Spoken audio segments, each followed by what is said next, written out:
घुट ऐं ॿूसट वारे माहौल में जॾहिं असीं फितरत जो हुस्न ॾिसंदा आहियूं त अखियूं ठरी पवंदियूं आहिनि ऐं पखियुनि जूं मिठियूं मिठियूं लातियूं रूह खे राहत बख़्शींदियूं आहिनि।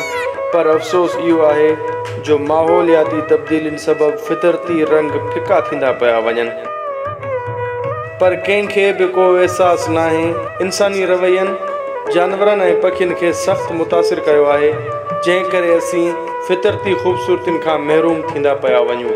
सिंध मां जिते केतिरा ई पखी बेहसी जो शिकार बणिजी ही ॾेह छॾे हलिया विया आहिनि या संदन नस्ल कशी थी वई आहे, उते हिकु ख़ूबसूरत तरीन मोर पखी बि सख़्तु मुतासिर थियो आहे, जंहिंजो ज़िक्र सिंध जे केतिरनि ई लोक गीतनि में मिले थो।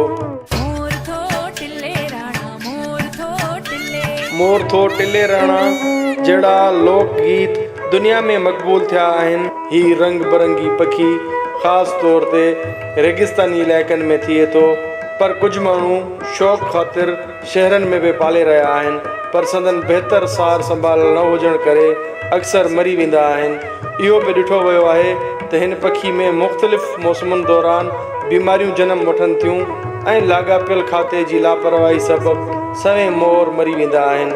उन करे ज़रूरत इन ॻाल्हि जी आहे त लाइव स्टॉक ऐं वेटनरी खाते समेत वाइल्ड लाइफ खाते खे निंड मां जागी सिंध जी सूंह मोर पखी खे बचाइण लाइ ख़ासि उपाउ वठणु घुरिजनि। उन सिलसिले में बाक़ाइदा मोर पखियुनि जी वाध वेझ लाइ अलॻि सां इंतज़ाम कया वञनि त जीअं ही ख़ूबसूरत पखी माहौल खे ख़ूबसूरती बख़्शींदो रहे।